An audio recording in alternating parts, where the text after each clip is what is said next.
The following is rated not safe for work. It contains strong language, adult situations, and lots of spoilers. Discretion is advised. In the criminal justice system, cinematic-based offenses are considered especially heinous. The dedicated attorneys who investigate these villainous films are members of an elite squad known as the Reels of Justice. These are their stories.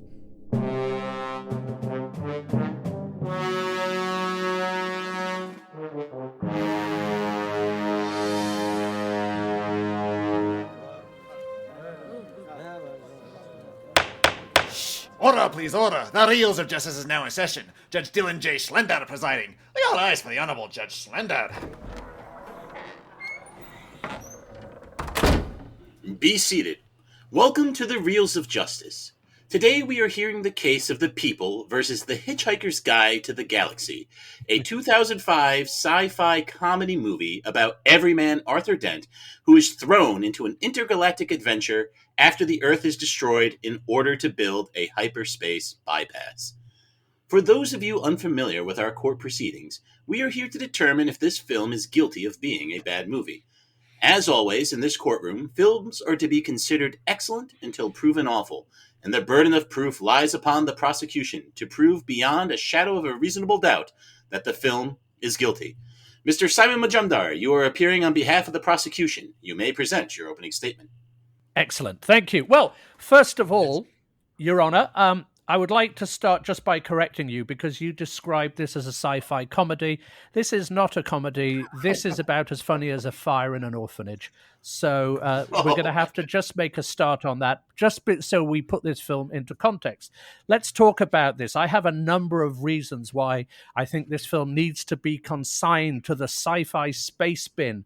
The first of all, it goes into that classic failure of US remakes of British gems.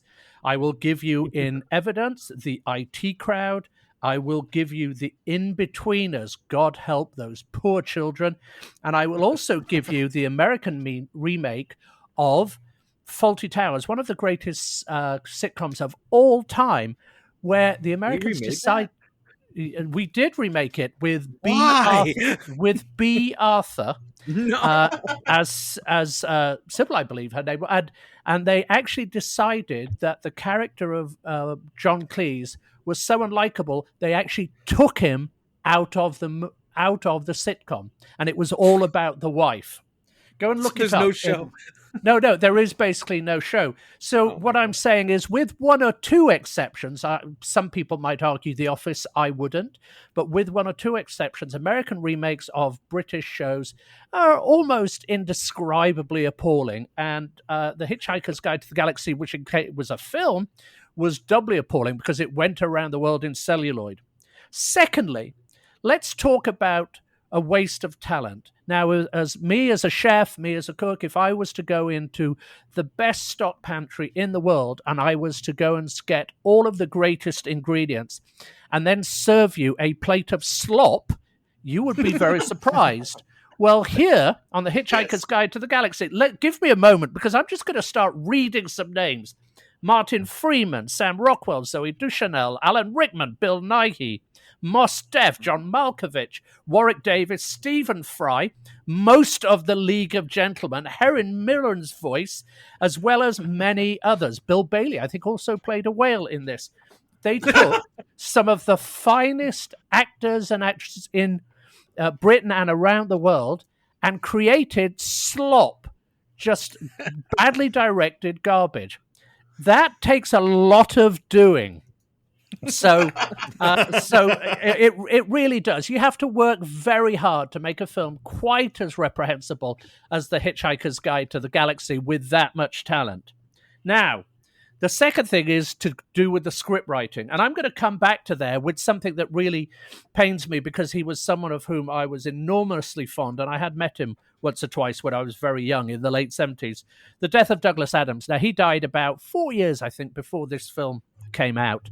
But he was involved in the writing of it. He would not have accepted that final script for many reasons, but the main one being that Douglas Adams was all about people saying amazing, funny, dry stuff. This film tried to go the other way. Because their writing was so poor, it ended up with people doing funny stuff. It's like every sitcom, it's the equivalent of jumping the shark.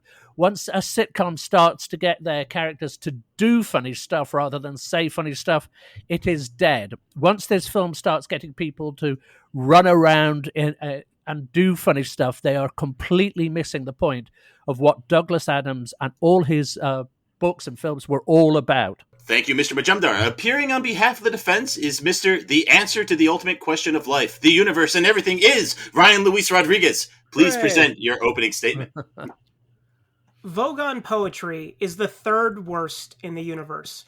During a recitation of their poet master Grunthos the Flatulent of his poem Ode to a Small Lump of Green Putty I Found in My Armpit One Midsummer Morning, 4 of his audience died of internal hemorrhaging, and the president of the Mid-Galactic Arts Nobbling Council survived by gnawing one of his own legs off. Grunthos was reported to have been disappointed by the poem's reception and was about to embark on a reading of his 12-book epic entitled My Favorite Bath Time Gurgles when his own major intestine, in a desperate attempt to save humanity, leapt up through his neck. I am doing my opening statement. You can't object during the opening. He doesn't know the rules. Leapt straight through my neck and throttled his brain. My esteemed opponent, standing before this court today, will likely try to make the argument that the 2005 film adaptation of The Hitchhiker's Guide to the Galaxy is the cinematic equivalent of Vogon poetry. It isn't. I'm not here to make the argument that it's fantastic or a masterpiece, not by any stretch of the imagination, but I am rock solid in my certitude that it is not a bad film. It has far too much going on, too much on its mind, to be considered bad in any way. No movie that features acclaimed rapper Mos Def as a resident of Beetlejuice can be bad. No movie with a diminutive manic-depressive android can be bad.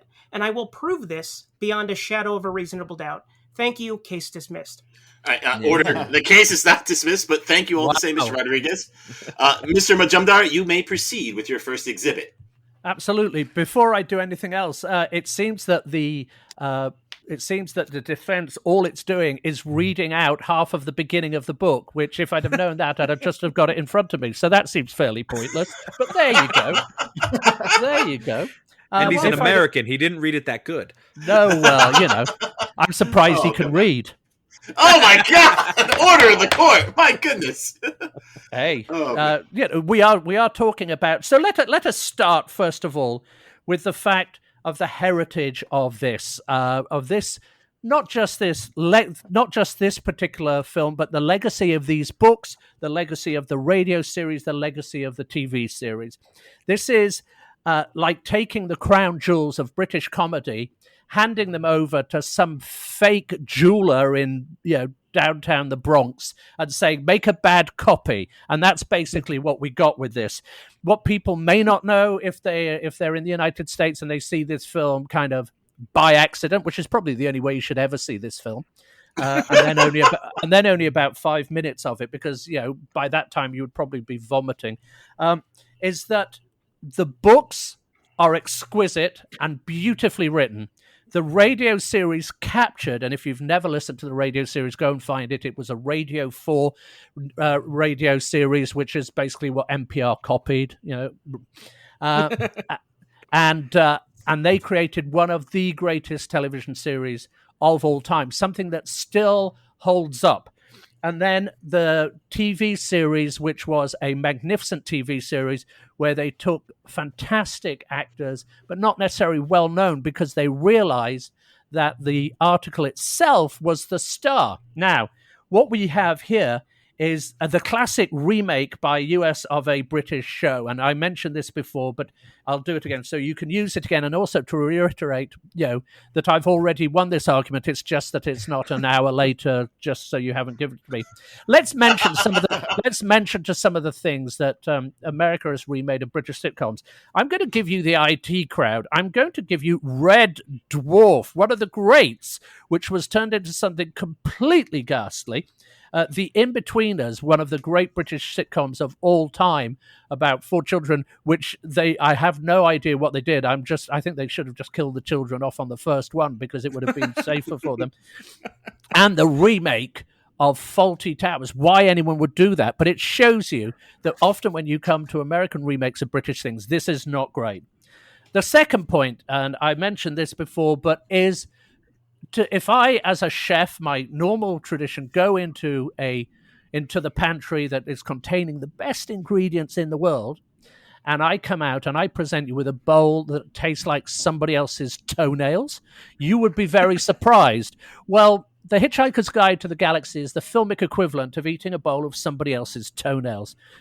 If you look at the talent that went into this, Martin Freeman, Sam Rockwell, Zooey Deschanel, Alan Rickman, Bill Nighy, Mos Def, John Malkovich, Warwick Davis, voices by Stephen Fry and Helen Mirren. I mean, we are talking about something that, and I mentioned Bill Bailey, who is one of the funniest people on earth, was made to play an unfunny whale falling to earth. What they did was they took these incredible talents and literally sucked all the comedy out of them and threw it away before they put them in the studio. Just a dreadful, dreadful, dreadful film.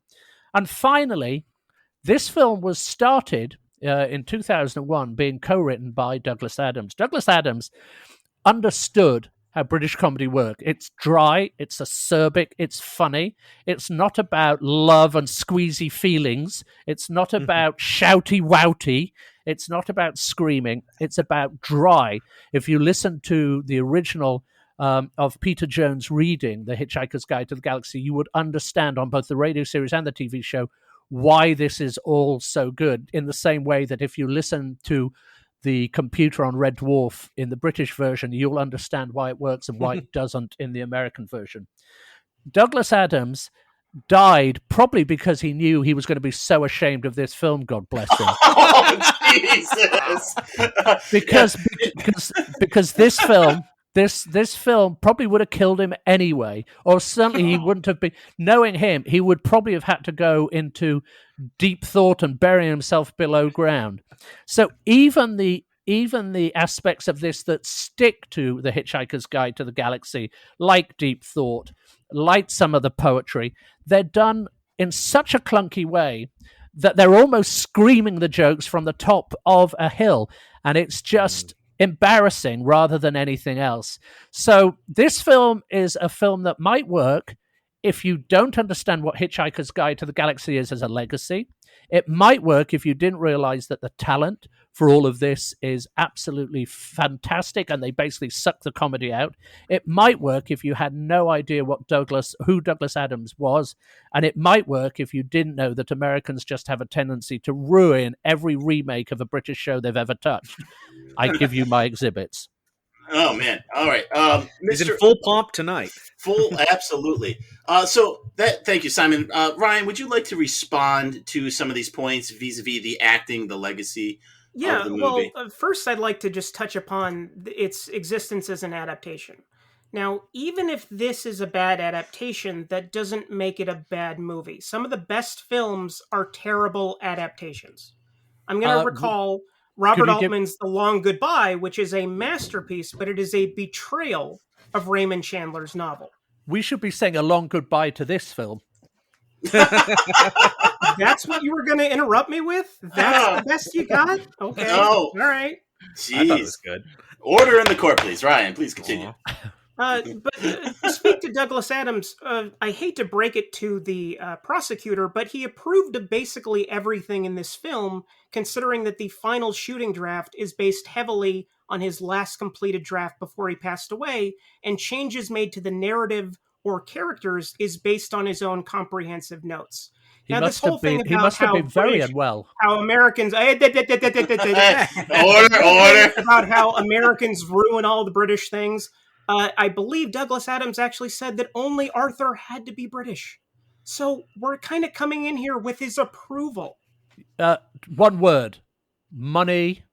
It was all about financing. They had to throw in people just so they could get financing, and I get that. Money and financing are two different words. Well, I'm using one to describe the other. I'm so glad that they put. Excuse me, coughing away. I understand why they had to do that. Unfortunately, I don't think these people worked in those roles. Zooey Deschanel, who I think is terrific in many things, but her kind of standing doe-eyed staring at the screen fails miserably in this, whereas I'm sure it succeeds in lots of other things. Yeah, Ryan, could you drill down on some of these points about the actors and actresses in this film? Actually, yes. So a big part of my argument has to do with the cast. Okay. So let me get into that.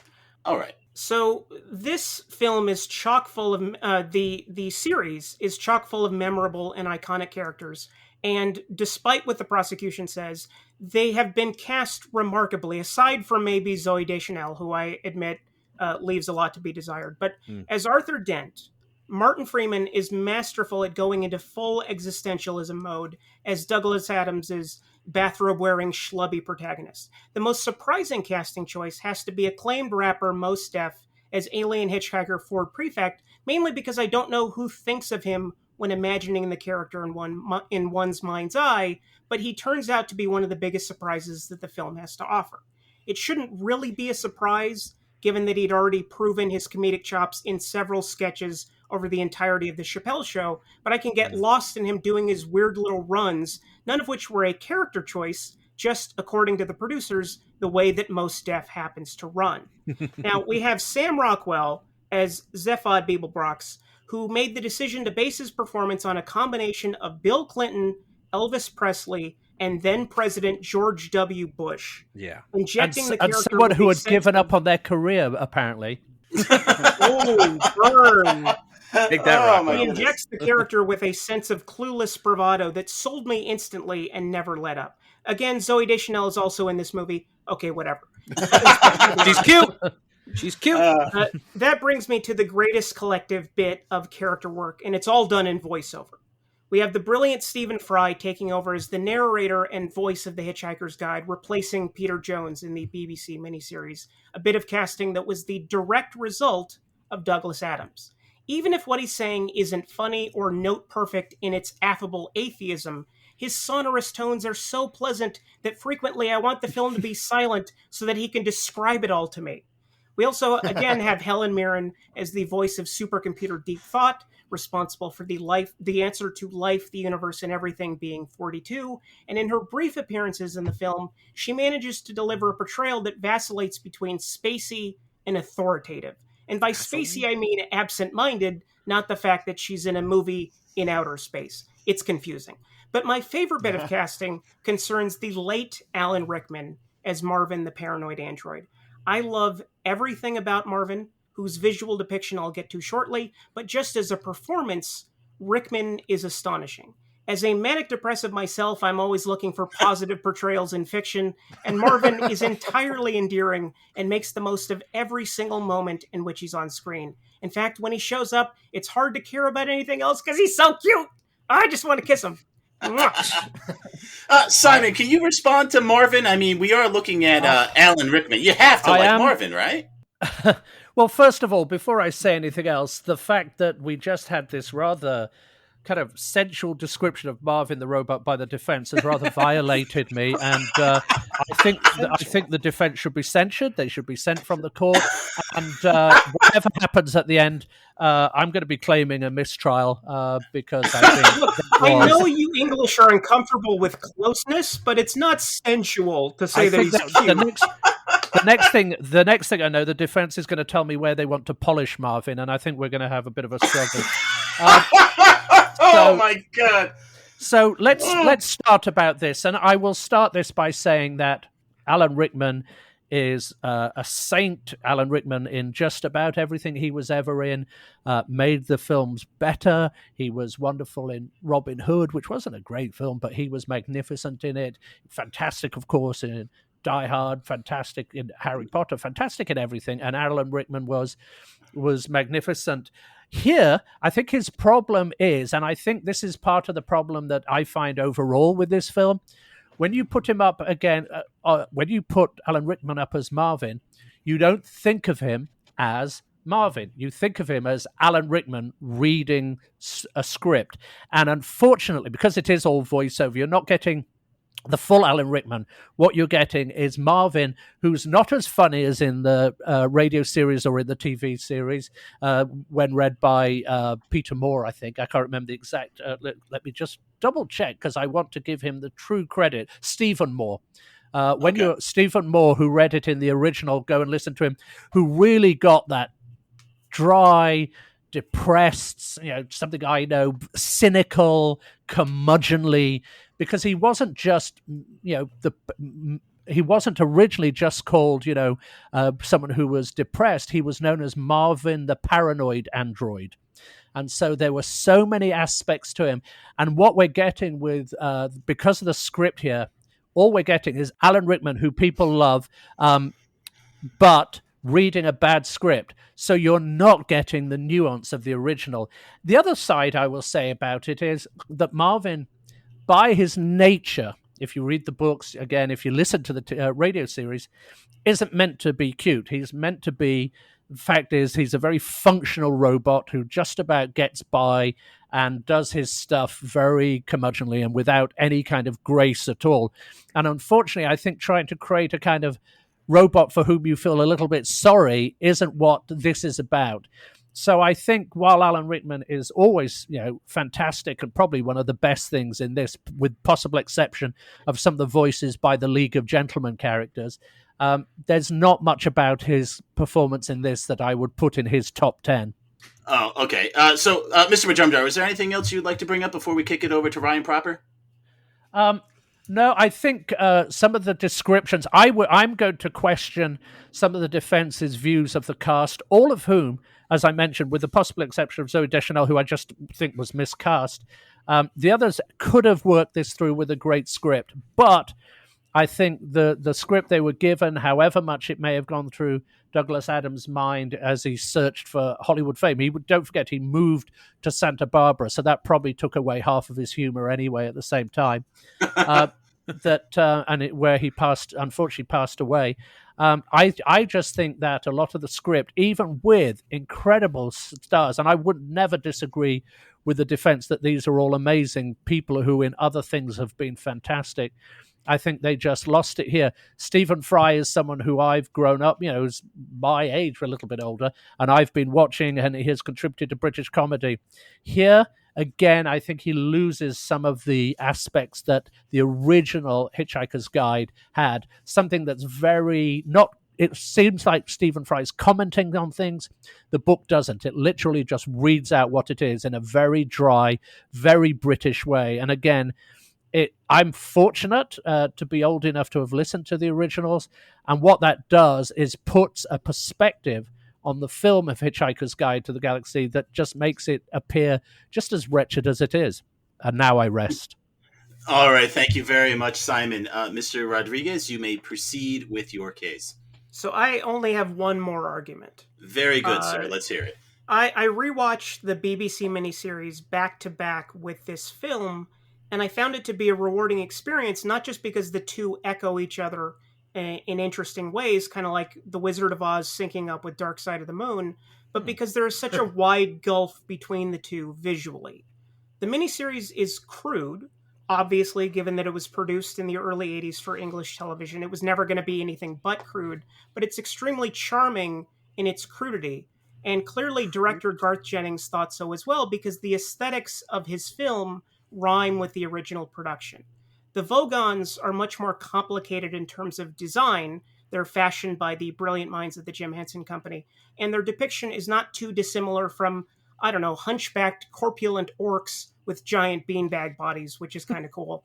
Zaphod's space shuttle, the Heart of Gold, looks like a giant rocket-propelled eyeball, and whenever the infinite improbability drive is activated, it transforms the passengers into everything from anthropomorphic couches to yarn-based versions of our familiar cast of characters, a bit of business that involves crude stop-motion effects that feel at home with the series' BBC origins, like something that Aardman would produce if they made a low-budget brick film. Now, but my favorite design aspect rhymes with my favorite bit of casting, regardless what the prosecution says, concerning Marvin the Paranoid Android, who in the BBC miniseries looks like one of those generic wind-up robot toys that makes sparks when it moves. In the film, he's diminutive, which reflects the character's palpable lack of self-esteem, bulky enough to look impractical, but not so impractical that you don't want to give him a hug. As I mentioned before, the prosecution is very ill at ease with his own feelings, so he believes that is being sensual, that I want to give a robot a hug. And then there's the item of his head. Marvin is known to frequently point out that he has a brain the size of a planet, and in the film, he actually has this cumbersome bulbous noggin that actually reinforces his assertion. Not only is it planet-shaped, it's so large that his head leans forward by default before the on-set performer Warwick Davis even begins to move, suggesting the character's intellectual burden. It's a great example of how the characters and design inform one another without talking down to the audience or pausing to call attention to something. This is a film, regardless of what the prosecution says, that trusts its audience. Also, fun fact, in the scene where the protagonists stand in the queue of the Vogon bureaucratic office, there are a bunch of uniquely designed aliens waiting ahead of them, which is this film's idea of the Star Wars cantina. And one of them is actually the original Marvin design. It's hard to reconcile this film's status as a Hollywood-produced blockbuster because resources are rarely dispatched to things that could be classified as intellectual or narrow in terms of mainstream appeal. But no corners were cut here. It's about as handsome as any heavy and carb science fiction film was going to be in 2005, and it still looks good to this very day. It's a nice confirmation of Douglas Adams' singular vision, demonstrating a confidence in his ideas that something as smart and wise as Hitchhiker's Guide deserved to look its absolute best. And on that, I rest. Am I allowed to rebut? Yep. Yeah, go ahead. Because one of the frightening things is, as I listen to this, and I know we're having fun, but you actually sound like you believe this shit. That's my job. That's my job. To me is genuinely frightening because you touched on a couple of things here. One, the whole purpose of the Hitchhiker's Guide to the Galaxy, the whole purpose of this series, So Long and Thanks for All the Fish, all of this is that two things. One, when it was reproduced, it's meant to be crude in the same way that the original Doctor Who is so much better than the current versions of Doctor Who because of the creaking sets, because what you depended upon then was the talking. You depended upon how clever they were. Go and listen to John Pertwee, who sounds absolutely like a professorial and fantastic. Go and listen to some of the current Doctor Who's who sound like they're reading out of a children's novel.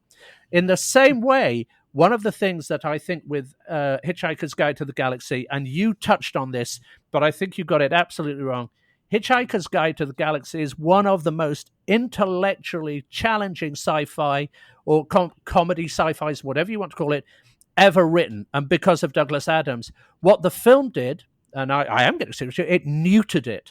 It neutered it to the point where it could be understood in a wide audience. And here's the thing, however loved Hitchhiker's Guide to the Galaxy was, its audience was never a wide audience. It was a smart audience. It was a clever audience. It wasn't about an android that was still worrying about where you wanted to polish it, or about staring in, or listening to love stories, or Martin Freeman just not playing that kind of always slightly disappointed British curmudgeon in the way that he should have done.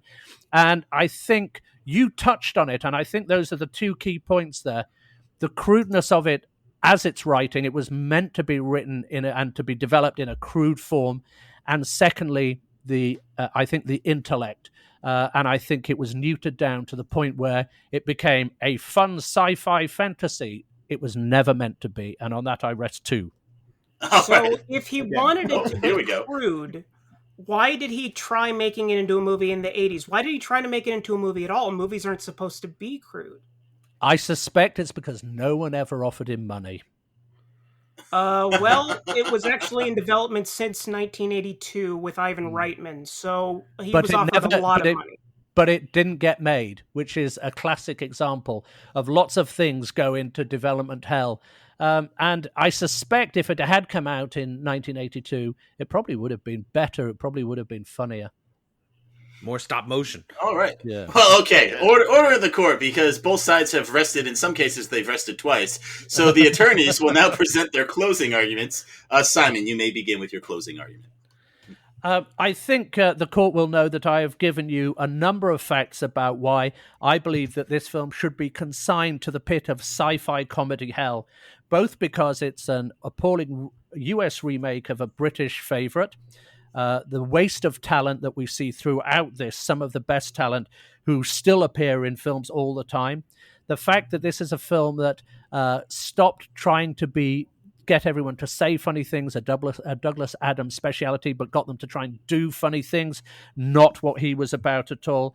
And also because I think, more than anything for me, this taints a legacy of books, radio, and TV that I think had stood perfectly well on their own, and I still think deserve watching, deserve listening to, deserve reading, and I think you can rest that, because this film adds nothing to the Hitchhiker's Guide legacy at all.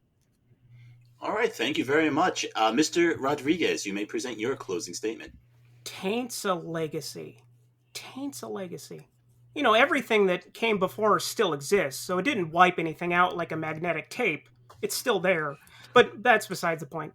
Webster's dictionary describes a bad movie as something no good, something shitty, caca poo-poo, no bueno, something that leaves a lot to be desired, and that desire is something good. Webster said no bueno? I did. Oh, I think By any metric, The Hitchhiker's Guide to the Galaxy is not bad. You don't have to like it. Clearly, my esteemed and once again extremely wrong colleague has proven as much. But be honest with yourself. Is there really a better way to tackle the material? If Douglas Adams had managed to live another 5 years and see the finished product, can you really maintain that he would be disappointed with what he saw? Don't say anything, prosecution. That was a rhetorical question. The makers of The Hitchhiker's Guide to the Galaxy, the film, love The Hitchhiker's Guide to the Galaxy, the source. And that love is felt in every single frame. Even in its least inspired moments, the affection is palpable. I just hope that I was able to prove it. And if I wasn't, I don't really give a shit. Thank you. Jesus. Case dismissed.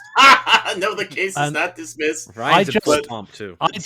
I just don't want to ever see you in a room with that robot, because who knows what's going to happen. All right, order in the court, please. Thank you both. You can't see me, but I'm flipping you off right now. Oh my God! Wow. Can't see you because we're in a courtroom, Ryan. You're just across the table. Exist in this universe. All right. So, thank you both, members of the jury, Mr. Robb Maynard, Mr. Big Ben Haslar, and Mr. Dylan J. Schlender. You have all heard the facts concerning this case. It is now up to you to determine if this film is guilty of being a bad movie. The bailiff will escort you to the deliberation room to render your verdict. Go on, get on the other side of this door. I'll just stay on the other side, much in the same way my mother doesn't. Oh, jeez, I bailiff. don't know what that means. I don't want to. His mother goes through the door. All right, everyone. This was a fiery case. They were at it tooth and nail. Absolutely. I love some ad hominem attacks. You know I love that. And then you got him. Big Ben, what are you thinking? Well, I have a system now where I write down everything I agree with and everything I disagree with. I think the defense is absolutely right on the cast, except for Zooey Deschanel. She's bad. She shouldn't be in this. She's good in other projects. She's not good in this. But like The Happening. Stephen Fry, Martin Freeman, and of course Marvin the Android Man. These guys, they try so hard, and the visuals are just there. And like the defense, I watched the original BBC as well, back to back with this, and I kind of had that feeling I get where it's just like not the thing that I'm used to, because this film was my first introduction to The Hitchhiker's Guide. Well, I had read the book, I guess. Then it wasn't. Right, yeah. Well, but I mean, not the show. The show and the radio series wasn't my introduction. So watching that, it did feel very cheap to me. You know, it didn't have that scale. I didn't want to use that to like sort of pull back my opinion of the case against it, but it didn't feel like my Hitchhiker's Guide. Well, so I mean, going by your system, when I was listening, I agreed with almost everything Simon said, and especially, I mean, we did concede that Zooey Deschanel's miscast. She's just weird in here, and she could be replaced by a lot of people. We all agree that the rest of the cast are fantastic performers, but I don't think they're necessarily fantastic here. And I think Rickman is one of the worst for exactly, I mean, Simon literally read my mind, for exactly the reason that he's just Alan Rickman. It's just his voice. I don't lose Alan Rickman at all. I can't close my eyes and imagine Marvin. It's just Alan Rickman. I can only hear Alan Rickman. And so I don't believe that character at all. And then a lot of the other characters barely get a chance to do anything. I mean, Helen Mirren has what, 6-7 lines? They're important lines, though, to be fair. Sure, but you don't get much from. They're very simple lines, so you can't say she has a great performance when she barely gets to do anything. I mean, that's fair. I think another point that Simon brought up that I really liked is this idea of characters saying things versus doing things. Mm-hmm. And the movie did have a lot of kind of physicality to it that you usually don't associate with Hitchhiker's Guide. It is a little more dry and urbane, and a little more British, really. And I got to say, I mean, we've had Jeremy Black on the show. He's written books about defending the British Empire, and we've never had a defense of Britain like Simon did for their sitcoms. So, but he's right. I had no idea that we bothered to remake Faulty Towers. Like that's ridiculous. I didn't know we did Red Dwarf either. It was right. We were talking about Red Dwarf because I said I'm not that versed in British sci-fi, and I named all the British sci-fi stuff. Yeah, I do know that we screwed up the Avengers really bad. Yeah, Captain America. I mean, come on. No, boo. Yeah. So continue, Schlenzo. You were saying before. All right. And then and then Simon brought up about like tainting the legacy, and then Ryan says, that doesn't get rid of the stuff that came before it, which I am sympathetic to. I agree with Ryan. And it's true, but then you also think like, what if this is someone's introduction into it? Then they might not be interested in pursuing the rest of it. You could see how it might turn some people off. But two very good cases. It really leaned. I just tend to agree with like I didn't feel the actors. I didn't laugh a lot during this movie, and part of that might just be that the reputation that precedes Hitchhiker's Guide. It's like every nerd knows about it. Yeah, every like 42. Everyone sitting down in that seat knows that. Yeah, that bit right there. How long and thanks for all the fish. Which I did like the song. Another positive that was not mentioned. Loved the dolphin song in the beginning. That was a terrific opener. It doesn't get mentioned, but it was a strength of the film. But another thing I really agreed with Simon was this was just sort of those jokes, but they were the way they were delivered, right? Like they were, I think he described it as shouting from the top of a hill. And it was it was, I do agree with that. Yeah. It's like these bits are very funny, but they're kind of crammed in, and it's kind of like the greatest hits of that book. But like it took so many of them that it kind of left behind story. Never give you a chance to sit with the joke or get comfortable. It just kind of kept going, and you're like, where are we going exactly? The whale is funny though, and then like for the cast, maybe for Stephen Fry's like Hitchhiker's Guide, I think that those sit well. But those of course are. I did like Stephen Fry. Well spread out bits. I did like Stephen Fry's stuff and the animations that go with the guide, right? I did like that. And I do to go back to things I liked that Ryan said. I did like Mos Def as well. Yeah, he was fine. And I think that's the biggest thing. It's like, look, it's a good cast. They put out a good performance, but that's to say it's just good. It's not great. You know what I mean? Like these are great actors and actresses, and they're kind of phoning it in, Yeah. Well, I'd like to hear a little more from Big Ben, because Big Ben, you've recommended this film. Yeah, it's true. I have. Yeah, and I don't want to use that as like sort of leaning too heavily on it. I want to go strictly on the case. But yeah, no, I think the visuals are great. I love the Hitchhiker's Guide segments, and I do agree. It sort of feels like the hits, and it's a little bit diluted as far as what's come before it. But it does feel like a film to me, whereas like the previous incarnations, because it's based on the book, it has a beginning and end, whereas the series was a little bit more episodic. I think Ryan has 5 points I agreed with. And Simon Majumdar has 4 that I agree with. With the thing about losing as the book, or losing a bit as the copy, I'm going to go with Douglas Adams did adapt this himself, and it was based on the book. So for me, it's 5-4. I am voting not guilty. All right, Schlenzo. All right. Simon was speaking my language. A lot of the stuff I was thinking, a lot of the points I wanted to hear. I mean, Ryan put on a good case. He was fiery, and I'm going guilty, though. It just wasn't there for me. It was kind of an uncomfortable, unfunny movie.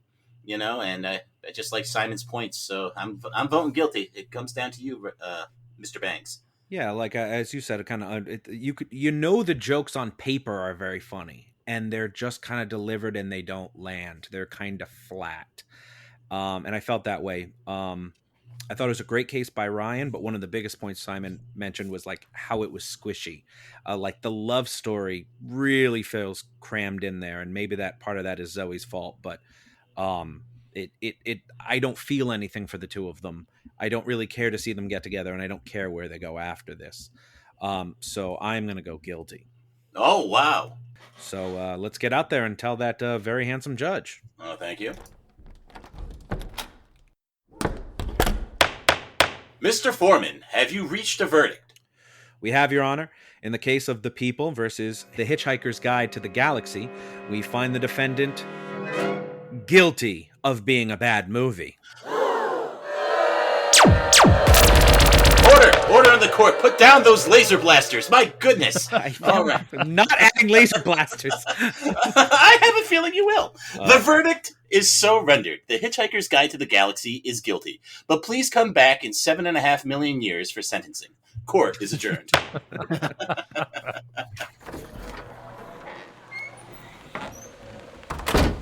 This is Ben the Android. Do you think I'm better than Ben the Martian? Because I don't. I'm dreadful, aren't I? Anyway, Simon Majumdar, you won this case. Do you have any thoughts? Not that it matters. I hope that people who do get to know this series in whatever form they do will come to it before they look at the film, because I think they'll get far more out of it. Particularly, I think if people take the time and read the books, which are really just hysterical and dry and funny. And I think for me, all of this stems from those incredible books. And I think they show us what Douglas Adams is. I think he's a writer that we miss, quite frankly. I think he was brilliant. I think he had a viewpoint that we just don't really see anymore, that is a very British one of the time. I think he was maybe 50 when he died, in 2001. But he had that old school kind of British style. And I think we're missing that right now. So if people do get a chance, just go and read them. I think there's 6 in total with some of his other books. Just go and have fun reading them, because you can find them everywhere and they're brilliant. So go and do that, and then work your way through the TV and the radio, and then if you want to after that, go and look at the film and make your own mind up. That sounds like a lot of work on my part. That's even worse than I anticipated. Ryan Luis Rodriguez, can you do better? Whatever. I was never going to win against an angry British miscreant. It's all good. It's all good in the hood. Thanks, Marvin. Or Ben, or whatever the hell your name is. And name's Ben. Intellectually distinct. Intellectually distinct android here. Here I am, brain the size of a planet, being forced to do interviews. Call that job satisfaction? Because I don't. Back to the studio for post-trial analysis. All right, my goodness, what a funny one that was. I lost to Ben more in that role than I ever did Alan Rickman. That was really fun. Thank you, and I hope Ryan knows I'm only giving him a hard time, which is what I think he wants to give Marvin. No, it was a fun trial, and I hopefully we came out with the right verdict. But we like controversial verdicts as well. Simon, what have you been up to lately? I know you're collecting hats. I am definitely collecting hats right now. I actually it's coming up towards my birthday, and I did have a hat arrive today or yesterday, so I was very happy about that. And working on Tournament of Champions, of course, which is going out every Sunday. We're getting towards the final stages of that with some fantastic... I'm not giving anything away, but if people aren't watching Tournament of Champions, they can catch up on Discovery, and it is just a fantastic show, one of the best, cooking competitions I've ever been involved, just amazing chefs. Doing a lot of speaking, so I'm flying around the country doing speaking events where I cook and I talk about the history. And then next week, I go back to do season 8 of my own history podcast, where I have interviewed people like Jacques Pepin, who obviously one of the great chefs, interviewed David Wondrich, who's just written one of the most incredible encyclopedias on spirits and cocktails. And then I'm writing histories of rum and rice and all kinds of fun stuff. So that's season 8, believe it or not, of Eat My Globe, which will be going out in probably April and May. And then I'm doing my own writing here. So I've got lots of stuff going on, but always got time to argue and have some fun about films. We love it. Oh, and everyone in my family loves Tournament of Champions, and my mom said you look hot in the fedora that was blue with the tan brim. She really wanted me to tell you that. Oh yeah, well that was a gift from Bellissimo Hats in New York, and I wore it on the show, and I have to say it's just beautiful. I have no idea how many hats I have, but that one I got more comments on that hat than just about any other hat I've ever worn. Ah, see? There you Hey, go. all right. Your mom is always telling our guests that she thinks they're hot. And Yeah, well, she's supportive. Yeah. It's very strange. Which is weird for radio, right? And definitely looking forward to more Eat My Globe podcast. You also had Lou Diamond Phillips on, speaking of movies, right? Well, we did that. Yeah, last season we did the history of food in cinema, and so I wrote a kind of essay on that. And if you haven't heard that, and I went everywhere from the very early silent movies all the way up to current films, and named my top 5 and talked about some of those, which was really fun, and talked about everything from Laurel and Hardy to Buster Keaton to the first of the real what I call food films. Le Grand Bouffe, which is basically about people wanting to eat themselves to death on an island somewhere. And so there's lots of wonderful films to talk about then, and about how food is used in films. So that was fascinating. And then I've got to know Lou through Food Network and through other things. And, we've had dinner and chatted, and I just reached out to him and said, you a fantastic actor who, I'd love you to come on. And we had a great time. I mean, he's really funny. And we had arguments about, I'm one of the supporters. Maybe this could be next time. I'm actually one of those who think Godfather 3 isn't as bad as everyone thinks it is. And so did you see the new cut? I have not seen the new cut. Oh yeah, we put that on trial, and it was not guilty when we. Yeah, saw we did the new cut, but we didn't do the original cut. Yeah, we never did the original. I don't know if that would have, but the new cut. One scene moved around. That's all there's. It helps a lot. It helped a lot, Ryan. It changes the outlook of the whole film. So I think when you have that, when you talk about food in film, it was great. And then I'm going to do some more ones coming up. I'm thinking about some new ideas as well. So people have been very kind supporting us on Patreon, and that helps me do it because, I don't do it as a kind of money-making proposition. And then, while I'm here or traveling, most of my films, we've just bought a nice big TV screen, and so we're able to watch lots of films at home.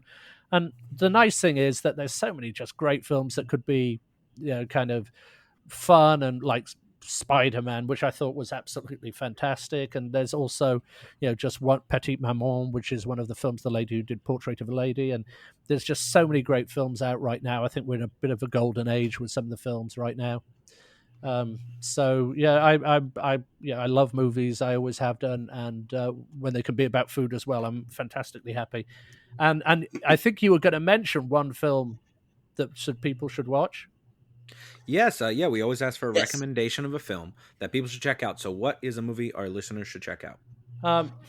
I'm gonna mention one that's just come out, I think, in the United States. It's been out a little while in the UK. It's starring the person who I think is one of the greatest British actors of the moment, Stephen Graham, who's appeared in Line of Duty. He's appeared in many things, but is just fantastic. And he is in a film called Boiling Point, which is set in time, kind of following through time, a day in the life of a very, very kind of successful but very stressful restaurant kitchen. And I think it's as close to what it's like in a restaurant kitchen as anything I've ever seen. And it is stressful, and put it this way, it makes Uncut Gems look like a massage.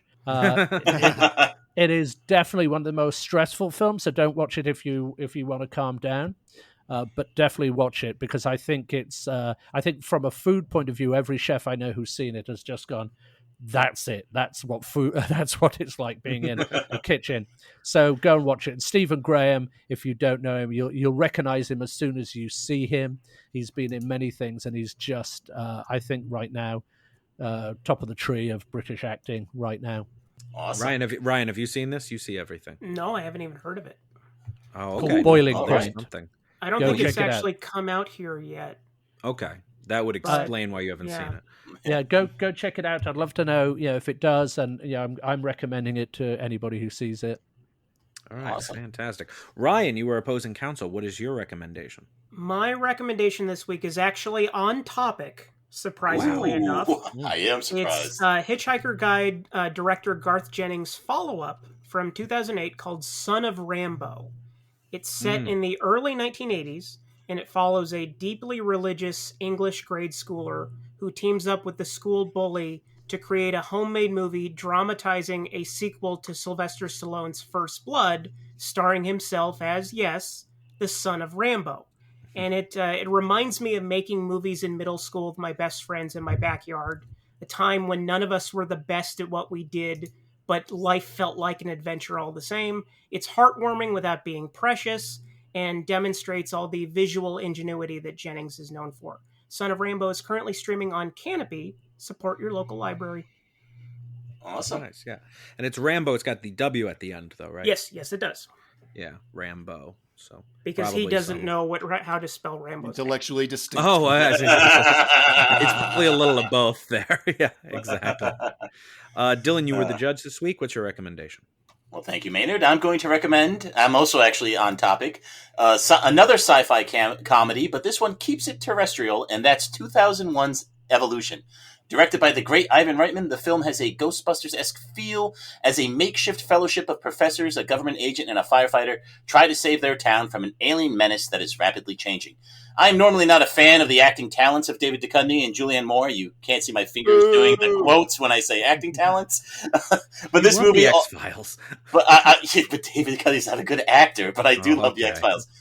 So this movie offers enough action and laughs to keep even a bitter curmudgeon like me smiling. It is not on Canopy, but you know what? Support your local library anyway. Head and shoulders. That's all I'm going to say. The head and shoulders bit.